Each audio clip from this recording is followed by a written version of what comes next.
নমস্কাৰ আপোনালোক সকলোকে জব আৰু কেৰিয়াৰ টিভিৰ অন্য এটি ইনফৰমেটিভ ভিডিঅ'লৈ স্বাগতম জনাইছোঁ। আজি এই ভিডিঅ'টোত মই আপোনালোকক জনাম কস্তুৰবা গান্ধী বালিকা বিদ্যালয় এখন ৰেচিডেন্সিয়েল স্কুল হয়, ধুবুৰীত আছে আৰু তাৰ কেইটামান ভেকেন্সিজ ওলাইছে, সেই বিষয়ে আপোনালোকক জনাম। ভিডিঅ'টো শেষলৈকে চাই থাকিব। কিমান ভেকেন্সি ওলাইছে, কোন কোটা পদৰ কাৰণে ওলাইছে, এলিজিবিলিটি কি লাগে, সকলোবোৰ মই জনাম। এই ভেকেন্সি কেইটাৰ কাৰণে আপডেট কৰা লাষ্ট ডেট হ'ল 15 জুলাই। এতিয়া চাওঁচোন ভেকেন্সিবিলাক কি কি। প্ৰথম ভেকেন্সিটো হৈছে ৱাৰ্ডেন কাম ছুপাৰিনটেণ্ডেণ্ট। ইয়াৰ কাৰণে এটা পোষ্ট আছে আৰু টেট কোৱালিফাইড কেণ্ডিডেট লাগে বুলি কৈছে। 24,000 পাৰ মান্থ চেলাৰি হ'ব আৰু নন টেট কোৱালিফাইড হ'লে 22,000 পাৰ মান্থ হ'ব। আৰু educational qualification masters degree in History, Political Science, Education, Economics with B.Ed from recognized university and higher secondary TET qualified হ'ব লাগিব। আৰু ইয়াৰ কাৰণে এজ লিমিট হ'ব লাগিব below 45 years। তাৰপিছতে হেড টিচাৰ আহিছে, তাৰ কাৰণে দুটা পোষ্ট আছে। যদি টেট কোৱালিফাইড কেণ্ডিডেট হয় তেতিয়া 24,000 পাৰ মান্থ আৰু নন টেট কোৱালিফাইড হ'লে 22,000 পাৰ মান্থ। আৰু মিনিমাম এডুকেশ্যন কোৱালিফিকেশ্যন লাগিব masters degree in English with B.Ed from a recognised university আৰু এক্সপিৰিয়েঞ্চ টিচিং এক্সপিৰিয়েঞ্চ লাগিব UP, HSS লেভেলত।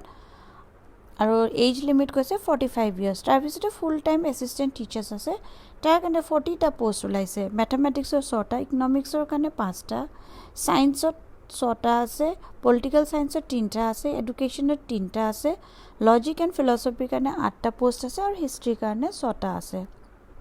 চেলাৰি আকৌ কৈছে 22,000 টকা ফৰ টেট কোৱালিফাইড আৰু নন টেট কোৱালিফাইড হ'লে 20,000 লাগিব। আৰু মিনিমাম যোনটো এডুকেশ্যন কোৱালিফিকেশ্যন কৈছে masters degree in concerned subject with B.Ed from recognised university, experience in teaching UP, HSS level আৰু age limit should be below' 45 years age of 01/01/2024। Next কৈছে part time assistant teacher হিন্দীৰ কাৰণে, তাৰ কাৰণে এটা post আছে আৰু যোনটো চেলাৰি হ'ব 18,000 পাৰ মান্থ। এডুকেশ্যন কোৱালিফিকেশ্যন যোনটো বিচাৰিছে সেইটো কৈছে masters degree in any discipline with Hindi as a subject in degree level of masters in any discipline with প্ৰবীণ in Hindi with B.Ed from a recognised university. আৰু তাৰ কাৰণে আকৌ টিচিং এক্সপিৰিয়েঞ্চ কৈছে UP, HSS লেভেলত লাগিব। আৰু যোনটো এজ কৈছে 45 years এজ হয়।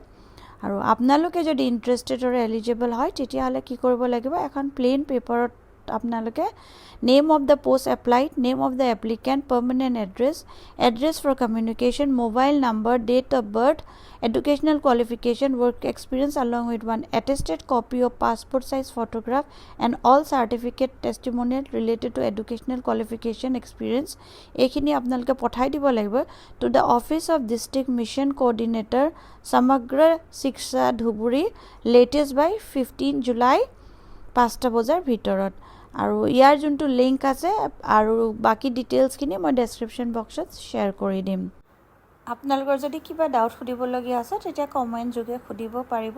আজিৰ ভিডিঅ'টোত যদি চাই ভাল পালে তেন্তে লাইক এটা কৰি দিব আৰু এতিয়ালৈকে যদি মোৰ চেনেলটো আপোনালোকে ছাবস্ক্ৰাইব কৰা নাই অনুগ্ৰহ কৰি ছাবস্ক্ৰাইব কৰি ল'ব আৰু পাৰিলে ফ্ৰেণ্ডছ আৰু ফেমিলিৰ মাজতো শ্বেয়াৰ কৰি দিব। আকৌ এটা নতুন ভিডিঅ'ত লগ পাম। ধন্যবাদ।